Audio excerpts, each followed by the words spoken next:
follow up on everything developing today. The war on terror must be waged as a real war with a real enemy. The enemy must be named. It's radical Islamic terrorists. It's all hands on deck.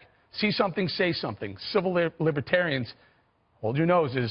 We can't let this slime creep into the American streets. Surely our lawmakers get this right. They want to fight terror, right? Not lay down and roll over the jihadists and allow them to take hold here in America, right? Well, let's hear one of those elected officials. It's very hard to prevent something like this in a free society. The only way to be fully secure is to lock everybody down, and I don't think any of us want to live in North Korea. So let's not lock everyone down. Let's not lock down our vetting. Let's not tighten up our security and intel collections.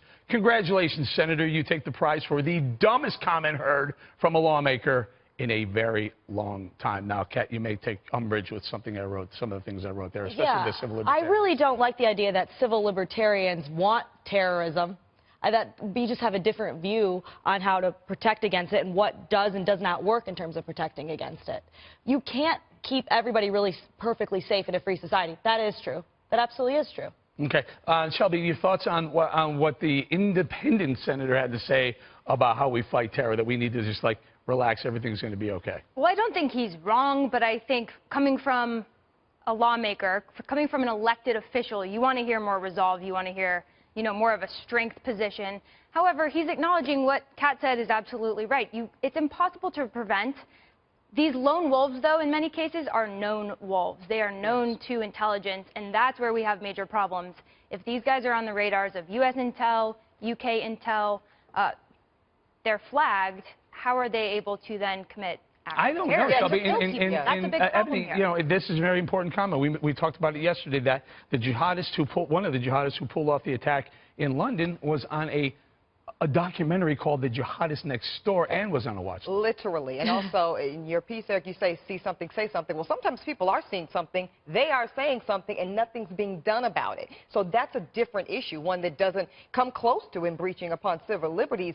This is where we can ramp up, as Mike and Aaron were both talking about yesterday on the show, ramping up our ability to identify these people and get them and capture them and then keep us safe from harm. All right, let's turn to our Judicial Watch guy, the guy who watches over the government. Tell us, how safe, how good are they at vetting the people coming into this country? Well, there is no vetting of people coming into this country, practically speaking. The president just implemented a new security measure to ask a few more questions, but his instincts in the tweets are right, that we need to broaden the list of countries of which we're asking questions of people coming in.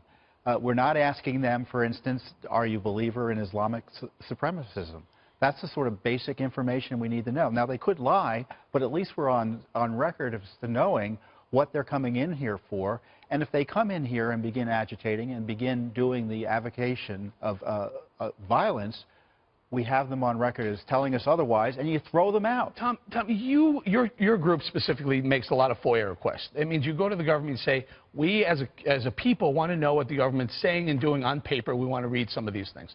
Talk to us about how much we don't know about some of the people coming into the country. Well, you know, we know more than we want to let on. You know, we asked, for instance, remember the Orlando shooting? We asked for documents from local law enforcement there. They asked the FBI about Omar Mateen. And the FBI told him he is, quote, not a terrorist, with emphasis on the word not. FBI Director Mueller, his FBI were telling his people, don't focus on Islamic extremism. Try not to mention the Quran. Why? Because you have this politically correct attitude in dealing with the threat we face. And it's uncomfortable because it means you have to focus on people who believe in something that is seemingly religious, but in fact it's a worldview that's political, that wants to overthrow our country and our system with violence or through other more subversive means. But, Tom, isn't it also true that in the case of Omar Mateen, he was known at some point, right? There were eyes on him. There was an issue around him. And we watched him for a very long time. I think maybe over 10 months. And ultimately, he was let go. So that's a separate issue. So how do we address that particular issue? Well, if necessary, we got to broaden the laws to allow for the picking up of people like this who are advocating violence or maybe advocating violence or part of this subversive movement. Well, I wish they were terrorists that we didn't know about. But I think almost every one of them we've known about. Omar Mateen was an American citizen, and much like the terrorists in London, as atrocious as their acts were, Donald Trump's travel ban would never have prevented any of them from coming to the U.S. One of them was a British citizen. You can't prevent them from No, coming Shelby, in when but they're you know what you already can't there. do? When ISIS says... It's a multi-front When ISIS war. says, it directs jihadists, if you want to follow what we want you to do, get into the American system through the refugee program. They instructed their people to do this. So I think it's important that, yes, see something, say something, and there's going to be the ones that are homegrown, but you got to at least lock up the borders and make sure, in my opinion. Hang in there one second. I'll let you comment on this. All right. Because if you watched the show yesterday, one of our specialists, Aaron Cohen, hit the nail on the head about the type of crackdown we need to do to stop the terror threat here. If I was leading this operation, I would want it to rain warrants, terrorist warrants, so I can kick down every door of every possible terrorist, friend of a terrorist, family member of a terrorist in Israel. If you cohorted with a terrorist or you had any knowledge of the terrorist attack, we're going to destroy your house. The reason why is because you don't deserve to even live here if you had any knowledge of a potential terror attack. Shelby, that's where you change the debate, change the dialogue, change the PC culture so that you can, that But becomes I will acceptable. also say a big challenge here is resources. The FBI does not have the resources to put dozens of guys on one suspect who's saying crazy things online. And at the end of the day, it all comes down to money and personnel. And if the FBI has a hiring freeze, how can I think that it's very legally, real quick, Kat, about what Aaron said. It sounds really hawkish, Eric, and people get really excited. Aaron's exactly right, and it's really not even an extreme thing he's talking about. You know why? I wish it would rain warrants. Well, guess what? In most of these cases that we're talking about here, there is what is required for a warrant. Articulable suspicion of criminal activity afoot. So when you've got that in play, there is absolutely nothing wrong with the warrant. I don't even think someone with a civil liberties concern would have a problem with that, right? Right, Kat? that's absolutely the point. Warrants, that's fine. What's missing in this discussion, which can create fear, I'm not saying you shouldn't be afraid of terrorism, obviously you should, but we are already doing a better job in this country than they're doing in Europe, and a lot of different, our vetting process is already better. It's chaos, the vetting process over in Europe. And also, Muslims do assimilate better into this society than over here. And hold on a minute, Eric. And whenever I say that, people go bananas on me on the internet saying, so you're saying every single Muslim has integrated absolutely perfectly in the society? Well, here's this one guy. No, that's not what I'm saying. I'm not saying it's perfect. I'm saying that it's an absolute fact. It is a fact that they integrate better here. I'm not so questioning it's not that, completely Kat. fair to say what is going to happen in Europe is going to happen here, because we're different. Here's the point, though. We're different, and we still are different. But do you understand that Donald Trump was elected president? Yes, I do. If Hillary Clinton was elected president, she had planned for 4 times the amount of refugees to come into the country. We let 116,000 in last year. 116,000, right? She was looking for 400,000 or 500,000.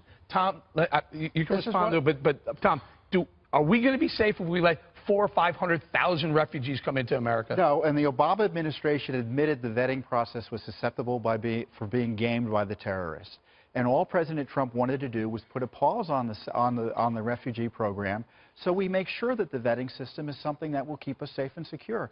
That's why he's angry, because he knows these bad guys are out there, and there's no practical way of stopping them. In fact, they have a pathway in, thanks to these recent court rulings and the lack of any secure vetting system to keep them from coming out. We outsourced the vetting to the United Nations, and it's actually moving along faster than they promised it would. That's a recipe for security. So let me address Ebony's concern as well. I understand what you're saying, get a warrant, go through the legal system. But Donald Trump's trying to keep the place safe by executive order, and we have two circuits who are saying, no, not so fast. And all he's trying to do is make the place safer.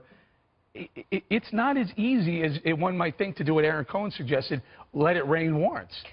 I'm not saying it's easy, Eric, but it can be done, and many times it is done. Here's the issue.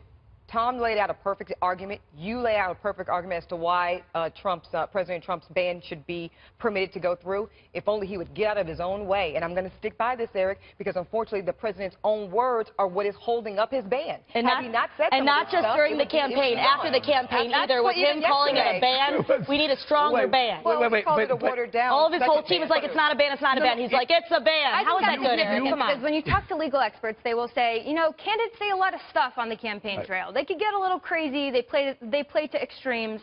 But now that he has put this on the record as president, but it's not a Muslim ban. Again, we can't ban people because of race or religion, but we can ban them, and we have in the past many times over origin. But here's country one of more origin. question. You can ban country of origin. You can. That's legal. That. President Trump wanted to put a 90-day pause on travel. Well, had his ban been implemented and executed, over. we'd be at the end of 90 days and nothing's happened. So does that hurt his case legally? Do we think not so. get to do this? Do we not get the mayor of London who said Trump's not welcome here? Well, it was just the mayor of London. I guess if Trump's not welcome in London, are you also talking to the 50% of Americans who may be traveling to England or throughout Europe?